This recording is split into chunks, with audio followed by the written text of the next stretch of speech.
The genealogies presented to us in Matthew and Luke are different. Both given a... This woman doesn't know what she's talking about. She says that Jesus Christ is not the Messiah for one simple reason, that the lineage or the genealogy of Matthew 1 and Luke chapter 3, in her words, are contradictory. She doesn't know what she's talking about. This is crazy. In Matthew 1, you get the lineage of Jesus as a son of David through Joseph, giving him the legal right to the throne by Joseph's line. In Luke 3, you get the lineage of Jesus through Mary's side of the family. And that gives Jesus Christ the birthright to the throne. So with the two, he has the birthright and he has the legal right. And that's how those gospels present the genealogies. Bible provocateur. Usually you dive a little bit deeper. This one, you didn't. You just went into exactly whatever the biblical apologists have said and ran with it without understanding why the Bible apologists make that claim to which you are believing. Now I'm going to break this down. It's going to be a little bit long, so walk with me because you got some walk around money. So when you look at this, this is the genealogy based on Luke. You're absolutely right. The genealogy based on Luke does seem to give Jesus the birthright to the throne of David, because this one is breaking it down by 70 generations so that you can have the number of perfection, of heavenly perfection, in the number 70. But also, and they were concerned about that gematria of 70 and with Jesus being linked to David. But in this one, it says that the father of Joseph is Heli, or Heli, whichever one you want to use. And then it goes on and gives you some other names, and some of these names are not found in the Matthew genealogy. You have similarities with Mathan and Matthias, which some scholars try to say possibly may be the same person. And some even go as far as to say that when we look at the next one, of how Jacob was actually Joseph's uncle and the brother of Eli, or Heli, so that they were showing how Jacob didn't have any children, so Joseph would have been the next in line and the closest to the line of David, so giving them the actual birthright.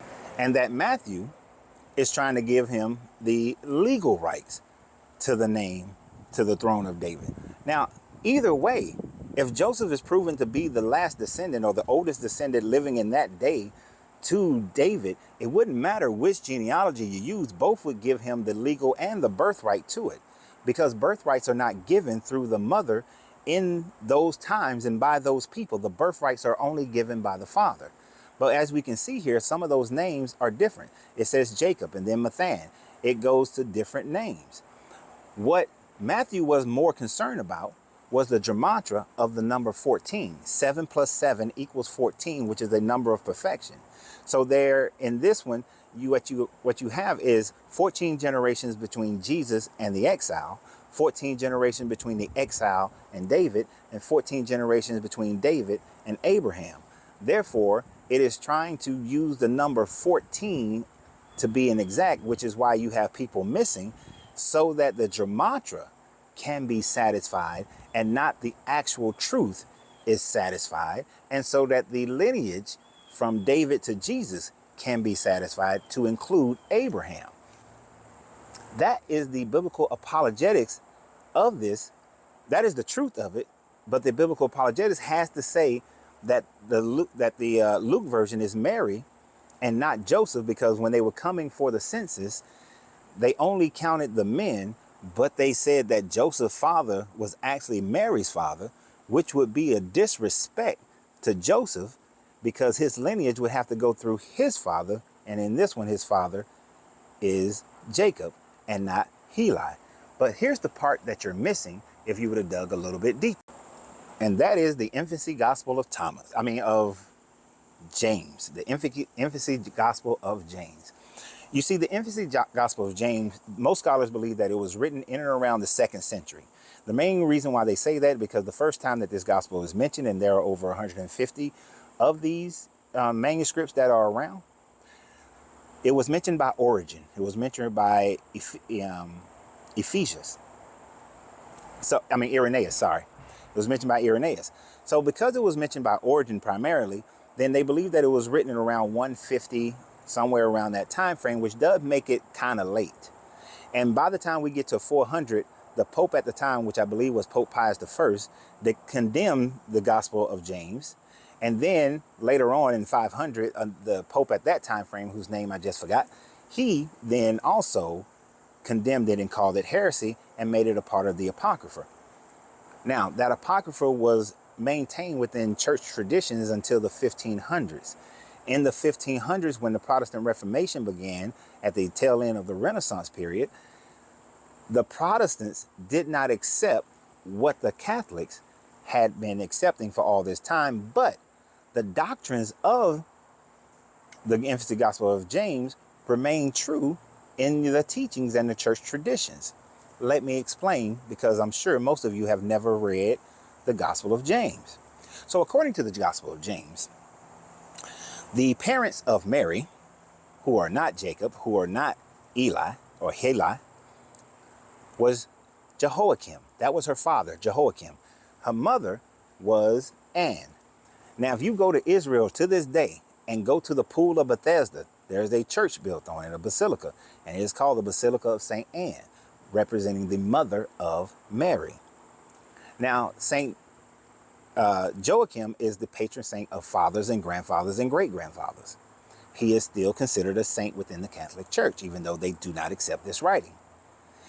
In this writing, what you have is Jehoiakim, going to the church. He was a wealthy man. He went to the temple to pray because they were without child and believed that God was displeased with them, and that is why they were without child. Well, while he was gone, Anne was talked to by the angel Gabriel and told that she would have a baby.